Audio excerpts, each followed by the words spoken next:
ప్రధానంగా ఈ బీసీ 42% రిజర్వేషన్‌కి సంబంధించి స్థానిక సంస్థ ఎన్నికల గురించి చర్చ జరుగుతా ఉంది. అలాగే నిన్న కేటీఆర్ అరెస్ట్‌కి సంబంధించి ఏదైతే ఈ కార్ రేస్‌కి సంబంధించి విచారణ కోరుతూ విచారించడానికి పర్మిషన్ కోసం గవర్నర్‌కి ఆమోదం పెట్టగా నిన్న గవర్నర్ ఆమోదం తెలిపినట్టుగా తెలుస్తా ఉంది. ఈ నేపథ్యంలో కేటీఆర్ అరెస్ట్ అవ్వబోతున్నారా?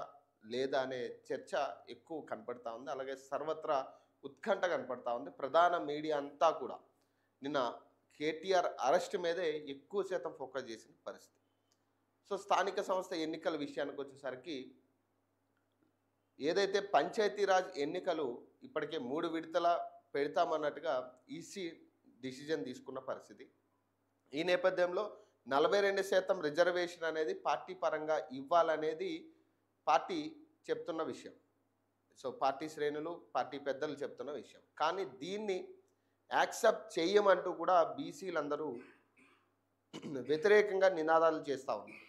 మాకు పార్టీ పరంగా 42% రిజర్వేషన్ వద్దు, చట్టపరంగా చట్టబద్ధతతో ఒక జీవోని తీసుకొచ్చి మాకు 42% రిజర్వేషన్ కల్పించాలనేది బీసీ సంఘాల నేతలు, అలాగే యావత్ తెలంగాణ బీసీలందరూ కోరుతున్న అంశం. ఈ 2 ప్రధాన వార్తల్లా కనపడతా ఉన్నాయి ఈరోజు. ఒక్కసారి వార్తలు చూద్దాం. కేటీఆర్ విచారణకు అనుమతి. హైదరాబాద్ ఫార్ములా ఈ కార్ రేస్ కార్యక్రమంలో కేటీఆర్ గతంలో దిగిన ఫోటో ఇది. ఏసీబీకి గవర్నర్ జిష్ణుదేవ్ వర్మ పచ్చ జెండా. ఫార్ములా ఈ రేస్ కేసులో కీలక పరిణామం. ఛార్జ్షీట్ దాఖలకు ఏసీబీ సన్నాహాలు. రేవంత్ ఆదేశించారు, గవర్నర్ పాటించారు. ఇదంతా కాంగ్రెస్ బీజేపీ కుట్ర. బీఆర్ఎస్ కాంగ్రెస్ సర్కార్ కక్ష సాధింపులకు పోదు, చట్ట ప్రకారమే విచారణ. మహేష్ గౌడ్ చెప్తున్నారు. ఈ మాట ఈ కార్ రేస్ కేసులో కీలక పరిణామం చోటు చేసుకుంది. ఈ కేసులో A1గా ఉన్న బీఆర్ఎస్ పార్టీ కార్యనిర్వాహక అధ్యక్షుడు ఎమ్మెల్యే కేటీఆర్ను విచారించేందుకు రాష్ట్ర గవర్నర్ జిష్ణుదేవ్ వర్మ గురువారం అనుమతించారు. ఈ కేసుకు సంబంధించి ఏసీబీ అధికారులు ఇప్పటికే పలుమార్లు కేటీఆర్ను ప్రశ్నించారు. ఈ క్రమంలో కేటీఆర్ ఇతర నిందితులపై ఛార్జ్షీట్ దాఖలు చేయడానికి ఏసీబీ అధికారులు సన్నాహాలు ప్రారంభించారు. నాడు మంత్రి హోదాలో నిర్ణయాలు తీసుకున్న కేటీఆర్ను విచారించేందుకు అనుమతించాలంటూ ఏసీబీ నుంచి వచ్చిన లేఖను నిన్న గవర్నర్ ఆమోదించినట్టుగా తెలుస్తాం. ఇక్కడ క్లియర్ కట్గా ఒక విషయం చెప్తాం. ఇక్కడ కేటీఆర్ కానీ, కేసీఆర్ కానీ, లేదా హరీష్ రావుని కానీ అరెస్ట్ చేసే పరిస్థితులు ఉండవు.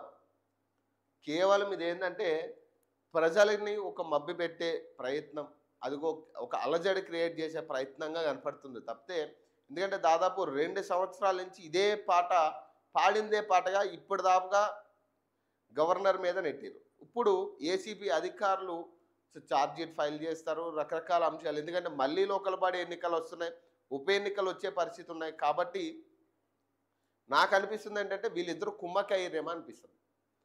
ఆ ప్రభుత్వం ఈ ప్రభుత్వం కుమ్మక్కై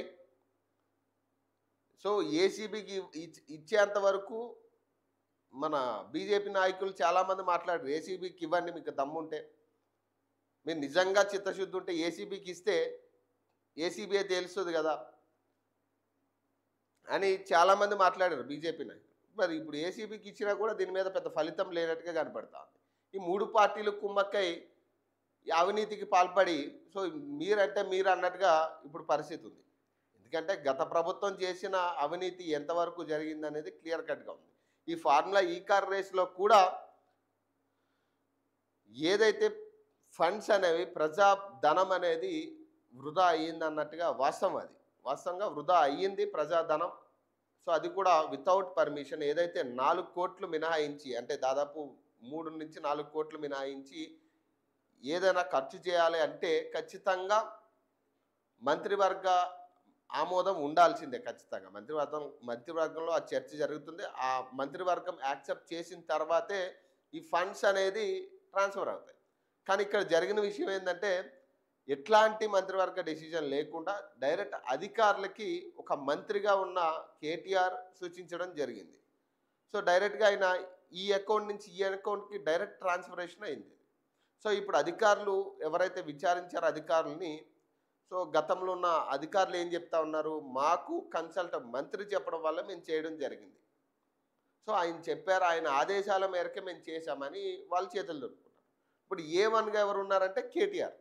సో కేటీఆర్ని ఇప్పటిదాకా విచారణ పేరు మీద ఒక 3-4 సార్లు ఆయన పిలవడం జరిగింది. అట్లా సంవత్సరం గడిచింది. ఇక అరెస్ట్ అవుతాడు, ఇదిగో ఈ విచారణకి వెళ్ళిన ప్రతిసారి ఈ అరెస్ట్ చేసేసారు, ఇక ఈవినింగ్ రిమాండ్కి పంపిస్తున్నారు. ఇదే చర్చ జరిగింది. ఇప్పుడు అదే పరిస్థితి. ఇదిగో అరెస్ట్ చేస్తున్నారు, ఈ అరెస్ట్ చేసేసారు, ఇక అయిపోయింది, ఇక లేదు ఏసీబీగా యాక్షన్ తీసుకోబోతుంది త్వరలో అనే చర్చ జరుగుతుంది. కానీ దీనివల్ల ఎవరికి ఉపయోగం అనేది కూడా ఒకటి ఉంది. నిజంగా మీకు అరెస్ట్ చేయాలి, నిజంగా అక్కడ తప్పు జరిగింది, క్లియర్గా కనపడుతుంది, మరి అప్పుడు ఇంకా డిలే ఎందుకు చేస్తున్నట్టు? సో గవర్నర్ మీకు ఏదైతే అనుకూలంగా ఉండాలనుకుంటున్నారో దానికి గవర్నర్ ఆమోదం తెలపట్లే. బీసీ రిజర్వేషన్ అయినా, ఇట్లాంటి కేసీఆర్ విచారణకు సంబంధించి అయినా, లేదా కేటీఆర్ విచారణకు సంబంధించి అయినా, మీకు ఏదైతే అవసరమో దానికి గవర్నర్ ఆమోదం తెలపట్లే, డిలే అవుతుంది.